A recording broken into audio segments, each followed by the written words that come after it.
Welcome back to another video. ఒక 5 hours wait చేసి gates open అవ్వగానే టెంకాయని పగలు కొట్టి దండం పెట్టుకుని 11 కిలోమీటర్ అయిన అల్పిరి మెట్లు ఎక్కడం స్టార్ట్ చేశాం. ఒక్క గోపురాన్ని చూస్తుంటే మైండ్ పోయేలా ఉంది. అందుకే దారిలోనే ఒక రీల్ కూడా తీసుకున్నాను. నాకు యూట్యూబ్ లో 100K సబ్స్క్రైబర్స్ అయిన తర్వాత తిరుమలకి వెళ్దాం అనుకున్నా. ఇప్పట్లో తిరుమలకి వెళ్లే ప్లాన్స్ ఏమి లేకుండే, బట్ పాండిచేరి ట్రిప్ చేసుకుని అక్కడ నుంచి అక్కడే ఇంటికి వెళ్ళిపోదాం అనుకున్నా. ఆ లోపే ఎంతో పవిత్రమైన అరుణాచలం అండ్ తిరుమలకి వెళ్ళొచ్చాను. ఇక్కడ పక్కన ఎవరో రాయి మీద రాయి పెట్టి అందరికంటే హైట్ లో పెట్టాడని నా ఈగో హట్ అయ్యి నేను కూడా నా ఈగో సాటిస్ఫై అయ్యేలా దానికంటే హైట్ పెట్టేశాను. ఇన్ని స్టెప్స్ ఎక్కిన తర్వాత దారిలో జింక బ్రో కనిపిస్తే హాయ్ చెప్పాను. కానీ మన జింక బ్రో పొద్దున్నే బేవర్స్ గాళ్ళు ఎక్కువైపోయారు.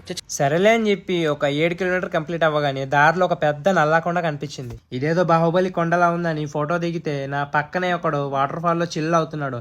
మనం కూడా నెక్స్ట్ టైం వచ్చినప్పుడు చూద్దామని చెప్పి సైలెంట్ గా వెళ్ళిపోయాను. అలా కొండలన్నీ దాటేసిన తర్వాత ఓం నమో వెంకటేశాయ అంటూ మోకాల పైన నడుచుకుంటూ ముందుకెళ్ళిపోయాను.